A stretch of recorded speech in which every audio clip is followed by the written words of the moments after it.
पगलाइल बाड़े भौजी बिना तू कमाए दो हमके बुलाबो ना। होली के दिन आयल बा भैया भौजी के लेके आवना। शिवम सागर जौनपुरिया नई नवेली भौजाई के लेके बानी परदेश में। भौजी के बिना होली के मजा मिलेला कहाँ अपना देश में। शिवम सागर जौनपुरिया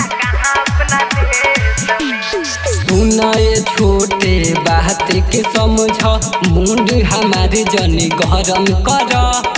तू हसे बड़ा का भैया बानी बोले में तनिका शरम कर। होली में शरम भुला जाने हम, होली में शरम भुला जाने हम। भैया हमरा के तू बहकावना। होली के दिन आयल बा भैया भौजी के लेके आवना। होली के दिन आयल बा शिवम सागर जौनपुरिया भैया भौजी के लेके आवना। तुहरा खातिर एगो बाटे तरीका ससुरारी तू चल जई हा। अपना भौजी के छोटकी बहन से होली मना के चल आई हा। भौजी अपना घर के बानी उ बा दूसरा के धन हो।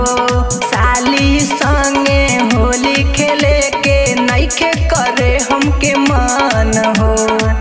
परबिंद आशिक के बात मानो, परबिंद आशिक के बात मानो। शिवम सागर तू हमके बुलाबो ना।